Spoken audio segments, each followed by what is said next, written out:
Vous vous rappelez, je vous avais dit que j'avais élevé le drapeau du Sénégal dans ma maison. Si vous savez ce que ça m'a créé comme problème avec les Ndringues, vous allez pas. Ce simple drapeau que j'ai levé, ça m'a créé tout un tas de problèmes. Attendez, je vais vous montrer. Ça, c'est le balcon de chez moi. Vous voyez le drapeau du Sénégal. Et je l'ai levé comme ça. Dans toute cette ruelle, il n'y a pas le drapeau du Sénégal. Il n'y en a pas. Quand tu marches dans toute cette ruelle, il n'y en a pas. Maintenant, ceux qui sont là, les gars, les Ndringues là, qui sont là, ils ont commencé à me chercher des noises. Ils ont commencé à me chercher des histoires parce que, qu'est-ce que j'ai fait? J'ai juste posé le drapeau du Sénégal. Maintenant, moi, je voulais savoir, c'est quoi le problème entre les Sénégalais et les Ndringues? J'aimerais savoir, c'est quoi leur problème? Vous vous chamaillez à cause de quoi? Je lève le drapeau du Sénégal dans ma propre maison et ça dérange qui et pourquoi? Je ne comprends pas cette histoire. Je comprends pas. Africa will be the one defeating Africa. Now, these are not my words. They are the words of the president of the Senegalese parliament, Ousmane Sonko. Can I ask a question?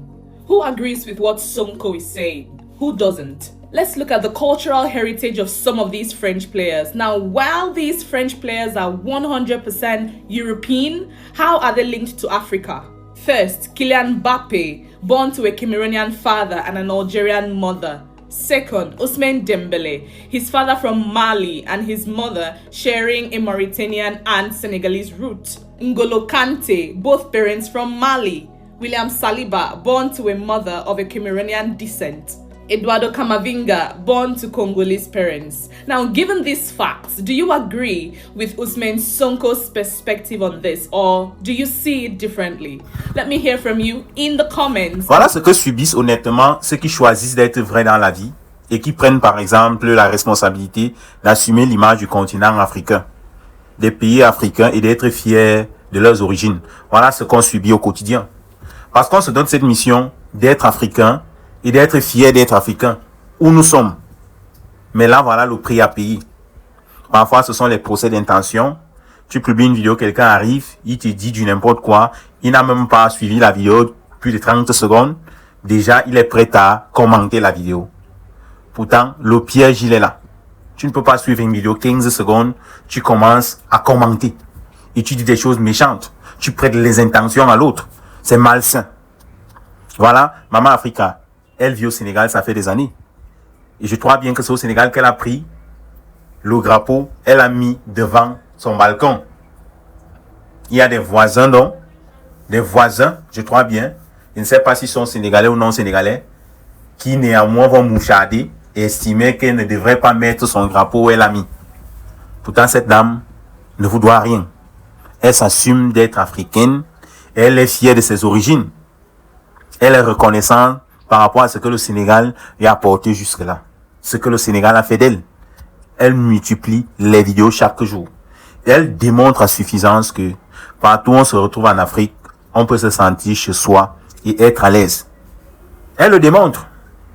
Contrairement à certains qui sont ingrats et qui sont prompts à dire du n'importe quoi, qu'importe ce que le Sénégal les a apporté, qu'importe ce que le Sénégal a fait d'eux.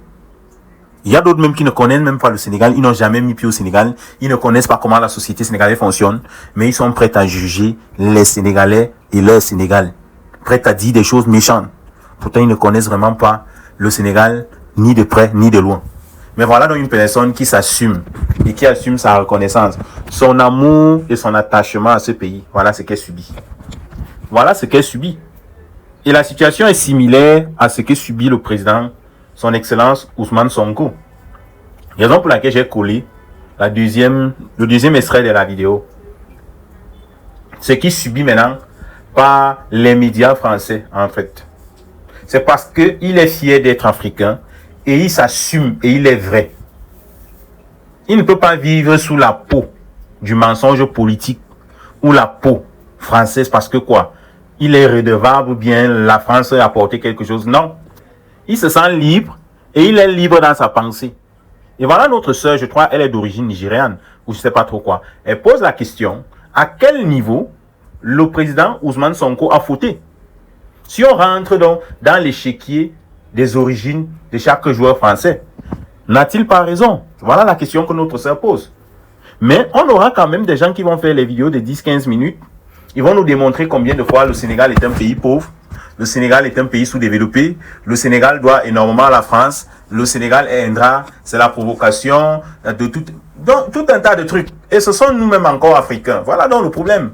C'est nous Africains qui prenons encore nos caméras pour vilipender et mettre ce monsieur et le mettre à la vindicte populaire. Et comme je le dis, c'est nous-mêmes qui commençons à nous faire du mal quand on prend souvent la parole. On ne sait pas garder raison.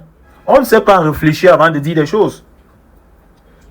Regardez la campagne de sabotage médiatique qui est orchestrée autour de ce monsieur aujourd'hui.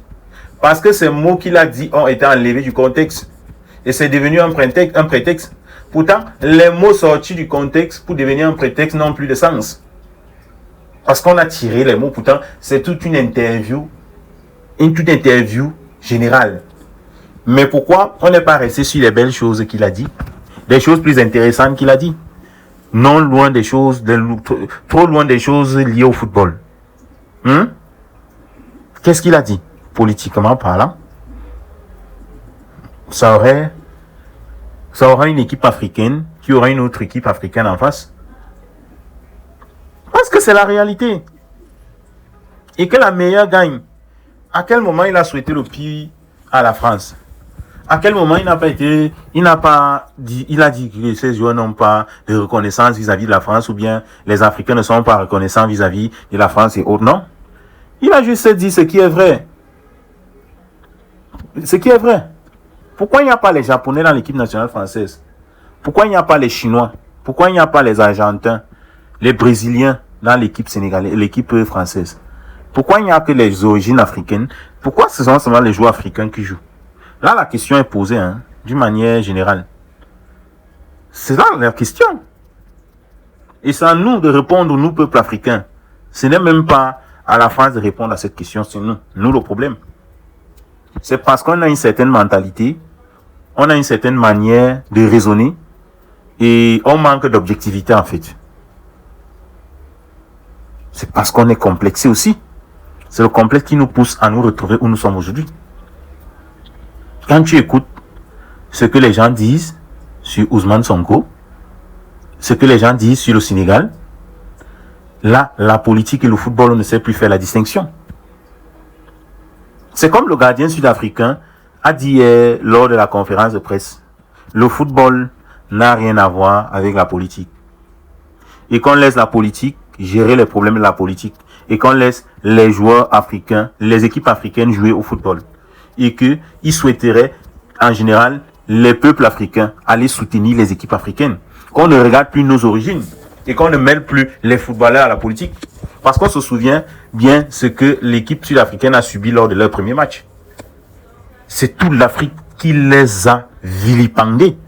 On n'a pas su faire la part des choses. Oui, tout ce qui se passe là-bas, personne n'apprécie cela jusqu'à aujourd'hui. Mais tout a été déclenché par la politique. À quel moment donc les joueurs de football sont liés dans cette histoire? On n'a pas su faire la part des choses. On n'a pas su faire. Et aujourd'hui, on se retrouve contre nos propres frères. L'Afrique en général s'est levée contre l'équipe nationale sud-africaine quand ils ont joué leur premier match. Aujourd'hui, c'était pareil. Pourtant, ces joueurs n'ont rien à voir avec cette histoire et cette situation politique, ni de près ni de loin. Ils n'ont rien à voir. Et c'est comme ça donc on mélange tout. Sonko dit, je souhaiterais que le Sénégal gagne. Politiquement parlant, il commence à développer. Là, ça concerne le politique, pas la politique. Le politique, l'homme politique qu'il est. Et en le disant, il savait que ça va bavarder. Mais, on a vu dans des théories, des histoires inventées, les histoires de voile, les histoires de ceci, des tchélés et autres sorties de nulle part. Pourtant, Sonko n'a que dit une vérité claire. Il n'a rien inventé.